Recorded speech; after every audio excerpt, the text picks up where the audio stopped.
గజం భూమి కేవలం 5,500 రూపాయలతో 135 గజాల భూమి కేవలం 7 లక్షలు మాత్రమే.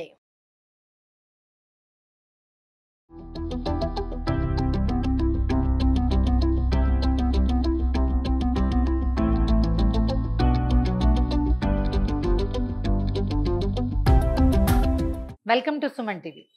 మినపసున్ని సింపుల్గా ఈజీగా ఏం చేయాలి? మినపసున్నికి ముందు మినపప్పు మనం గుండు మినపప్పుతో చేసుకుందాము. పొట్టు మినపప్పుతో కూడా కొంతమంది చేసుకుంటున్నారు, ఇవాళ రేపు నాకు చెప్తున్నారు. కానీ పూర్తిగా పొట్టున్న మినుములతోటి అది అద్భుతమైన రుచి ఉంటుందో ఉండదో తెలియదండి. కానీ ఎక్కువ పొట్టు తినకూడదు అని మాత్రం మా ఊళ్ళల్లో చెప్పేవాళ్ళు. నేను పూర్తిగా దాంతో ఏకీభవిస్తాను. అలా కుదరదు. పొట్టు మినపప్పు వద్దు, సాయిపప్పుతోటి చేసుకోండి. ఊళ్ళల్లో ఏం చేసేవాళ్ళంటే మినపప్పుని విసిరి కొంత పొట్టు పోగొట్టి పార్షియల్గా పోగొట్టేవాళ్ళు. ఒక 30% ఉండేది. అది సమ్వాట్ బెటరే. కానీ పూర్తిగా నల్లగా ఉన్న మినుముల్ని వేయించి అదేదో హెల్దీ అని మాత్రం భావించబోకండి. అంత కాదు. బహుశా గుండు మినుములు కనుక తీసుకుంటే మనం ఏం చేయాలంటే వీటిని ఒకసారి వీటిలలో ఒక రకమైన పొడి ఉంటుందండి, అది ఫుడ్లోకి వెళ్ళిపోతుంది. మనం కడగం కదా, డైరెక్ట్గా వేయిస్తాం. ఒక చిన్న టవల్ని నాప్కిన్ని శుభ్రంగా తడిపి పిండేసేయండి. పూర్తిగా దులిపేస్తే తడి వదిలిపోతుంది. అందులో ఒకసారి మినపప్పు పోసి బాగా తుడిచేస్తే ఆ పైన ఉన్న పొడి అంతా పోతుంది. తర్వాత కాసేపు ఎండలో పెట్టండి. ఆ తర్వాత వేయించుకుందాం. 1 కిలో మినపప్పుతో కనుక మనం చేయదలుచుకుంటే దానికి కనీసం ఒక 75 గ్రామ్స్ 50 to 75 గ్రామ్స్ బియ్యం వేసుకోవాలండి. లేకపోతే నోటికి చుట్టుకుని బంకలా ఉంటుంది. మా ఫ్రెండ్ ఒకరు కేజీకి 100 గ్రాములు కూడా వేస్తారు. నేను 1 స్పూన్ తక్కువ వేస్తాను. కొన్ని మినపప్పుని వేయించుకుందాం.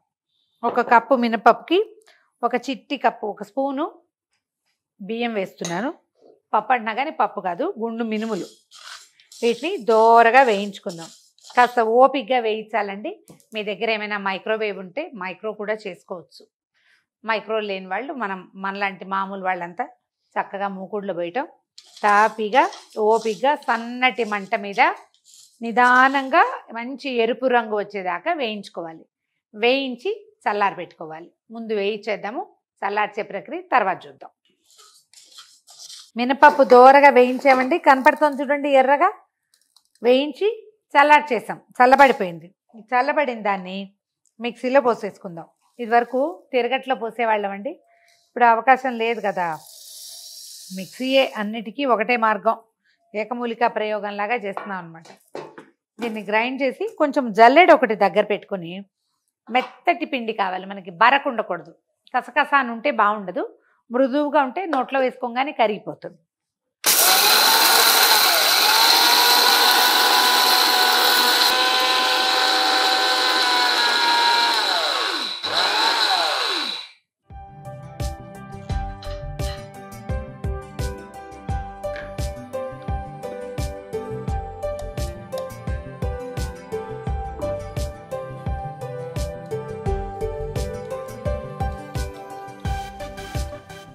చూడండి, ఇదిగో ఇలా మెత్తగా ఉంది కదా, ఇలా తీసుకోవాలి. ఈ పిండి జల్లెడు ఉంటేనే మనకి బాగా వస్తుంది.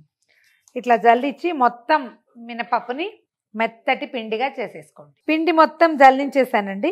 ఇప్పుడు ఏం చేద్దాం, 1 గ్లాసు మినపప్పు పోసాం కదా, 1 గ్లాసు బెల్లం. ఈ బెల్లము మినపప్పు కలిపేటప్పుడు చేత్తో కలిపితే బాగానే ఉంటుంది, కానీ ఇవాళ రేపు బెల్లాలు మన మాట వింటలేదండి. కలిపేసి ఒకసారి మిక్సీలో తిప్పేద్దాం. అప్పుడు కరెక్ట్గా మనం ఉండలు చేసుకోవడానికి సరిపడా పాళం వచ్చేస్తుంది.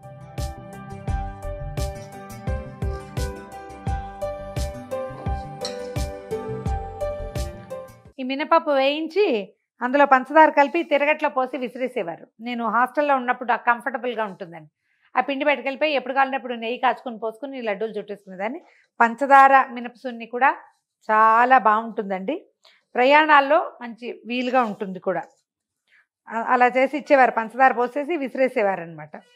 ఎందుకన్నా మా బందర్ లాంటి ఊళ్ళల్లో సముద్ర తీరాలు కదా, బెల్లం ఒక రకమైన పులుసు వాసన వస్తుంది, తొందరగా పులిసిపోయేది.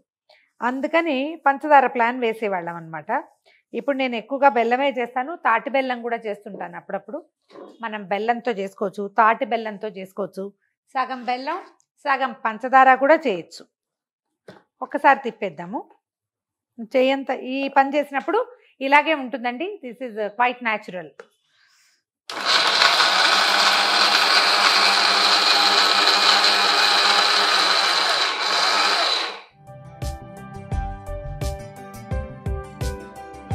కలుపుకో. చూడండి ఎంత కరెక్ట్ కలర్ వచ్చిందో. మనం చేత్తో కలిపితే బెల్లాన్ని ఇలా కలపలేం, ఇదే మనకి వీలు. ఇప్పుడు ఒకసారి ఈ మెస్ అంతా క్లీన్ చేసి మినపసున్ని ఉండలు ఎలా కట్టుకోవాలో చూద్దాం. మినపిండి బెల్లము కలిపి గ్రైండ్ చేసేసుకున్నాం కదా, దీన్ని ఇలాగే నిల్వ పెట్టుకోవచ్చు అండి. కొద్ది రోజులు అట్టి పెట్టుకోవచ్చు, ఓ వారం రోజులు ఉంచుకుని మళ్ళీ కావాల్సినప్పుడు మనం ఉండలు ఒక 5-6 ఉండలు వేడివేడి నెయ్యి పోసి కలిపేసుకోవచ్చు. నేను ఇలా బెల్లం కలిపింది కూడా చేసి పెట్టుకుంటా. పొట్టిగా మినపిండి పెడతాను, బెల్లం కలిపింది కూడా అంత అవసరం లేదనుకోండి. ఎప్పుడు కావాలంటే అప్పుడు ప్రయాణానికో, ఎవరైనా ఫ్రెండ్స్ వచ్చేటప్పుడు, మనమే ఎక్కడికైనా వెళ్ళదలుచుకుంటాను, ఎవరింటికైనా వెళ్ళేటప్పుడు చేసి పట్టుకెళ్ళటానికి కంఫర్టబుల్గా ఉంటాయి. ఎక్కువ రోజులు కాదు, బెల్లం కలిపితే ఒక 5-6 రోజుల్లో కలిపేసుకోవాలి. ఈ నెయ్యి స్టవ్ మీద పెట్టుకుని నెయ్యి కరిగి కాగాలి కొంచెం, ఇందులో పోయంగానే ఇది బుస్సు అనాలన్నమాట. ఆ బుడగలు వస్తేనే రుచిగా ఉంటుంది, వాసన బాగుంటుంది. ఇంక ఇందులో ఏలక పొడి అలాంటివి ఏమీ వేయక్కర్లేదండి. ఇక ఏలక్కాయలు లేవు, జీడిపప్పులు, కిస్మిస్లు, గందరగోళం ఏమీ లేదు. మనం ఏదైనా దీన్ని రిచ్గా చేసుకోవాలి అంటే ఒక ఐడియా చేయొచ్చు దీంతో పాటుగా. మొన్న ఒకసారి చేశాను, అయితే నాకు నచ్చింది కానీ పెద్ద పీపుల్ అప్లాజ్ లభించాల. ఇంకొకటి 2 సార్లు చేసి 5-6 చూపించి వాళ్ళందరూ బాగుందంటే మీకు చూపిస్తాను. రాగులు మినువులు కలిపి చేశాను లడ్డు.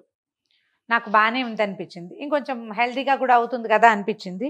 మా ఇంట్లో ఎక్కలేదు, ఆఫీస్లో ఎక్కుతుందేమో చూసి మళ్ళీ చేద్దాం. అది కొంచెం కాగనిద్దాం నెయ్యి, కాస్త తెరిలితేనే బాగుంటుంది. నేతికి కొలత ఏమీ లేదండి, అందాజుగా పోసుకోవటమే. మనకు లడ్డు అవ్వాలి.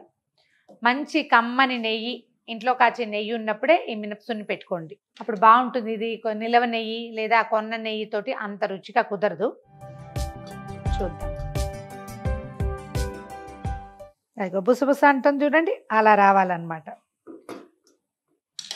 దీనికి ఎంత అవుతుందో చూద్దాము.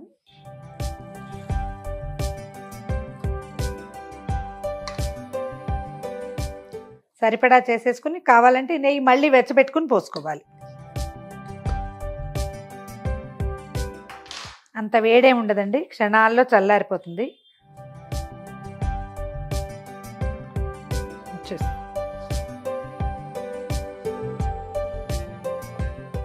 ఒక గ్లాస్ పప్పే కదా మనం వేయించింది, ఇదే చాలు. కొంచెం నున్నగా ఉండలు చుట్టేసేయండి. నేను ఎప్పుడు కొంచెం చిన్న ఉండలే చేస్తానండి. ఆఫీస్లో అందరికీ నవ్వొస్తుంటుంది, మేడం భలే చిన్న సైజు చేస్తారని. కొంచెం ఎక్కువ మందికి పెట్టచ్చు కదా అనిపిస్తుంది. దీంట్లో బెల్లం సెలెక్ట్ చేసుకునేటప్పుడు కూడా శుద్ధగా చాకు కూడా తెగనట్టుగా ఉండే బెల్లం అయితే దాంతో చేయబోకండి. కొంచెం ముక్కలు విరగలిగే బెల్లం అయితేనే టేస్ట్ బాగుంటుంది. ఒక బూరుగుపల్లి బెల్లం అని ఒక రకం దొరుకుతుంది, చెక్కలా ఉంటుంది, చిన్న ముక్కలు కొట్టుకోవచ్చు. దాంతో చేస్తే ఎందుకో నాకు ఒక ఇసుక ఫీలింగ్ వచ్చిందండి, అంత నచ్చలేదు. అందుకని మళ్ళీ అది మానేసి కొంచెం గడ్డగా ఉండే రకంవే సెలెక్ట్ చేసుకుంటున్నాం అనమాట.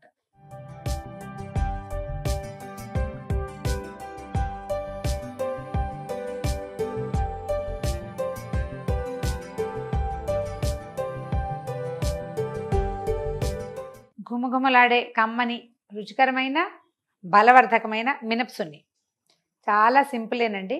మనం ఒక గ్లాస్ చొప్పున చేయటం అలవాటు చేసుకుంటే ఒకేసారి 1-2 కిలోలు కూడా చేసేయగలుగుతాం.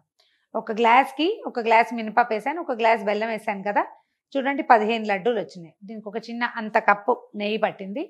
పిల్లలకి చాలా బలమండి, ఎదిగే పిల్లలకి చాలా మంచిది, కొత్తగా మెచ్యూర్ అయిన ఆడపిల్లలకి చాలా మంచిది, డెలివరీ అయిన తర్వాత పాలిచ్చే తల్లులకు కూడా మరీ మంచిదండి. హెల్దీ థింగ్, ఇది అలవాటు చేసుకోవాలి. బజార్ నుంచి తెచ్చే బదులు మనమే చేసుకుంటే అందులో ఏముందో మనకి క్లియర్గా తెలుస్తుంది కదా. నెయ్యి కల్తీ కాకుండా ఉంటే ఆరోగ్యానికి మంచిది. ట్రై చేసి చూడండి. ఈ వీడియో కనుక మీకు నచ్చినట్లయితే లైక్ చేయండి, షేర్ చేయండి. మరిన్ని ఇంట్రెస్టింగ్ వీడియోల కోసం సుమన్ టీవీకి సబ్స్క్రైబ్ చేసుకోండి.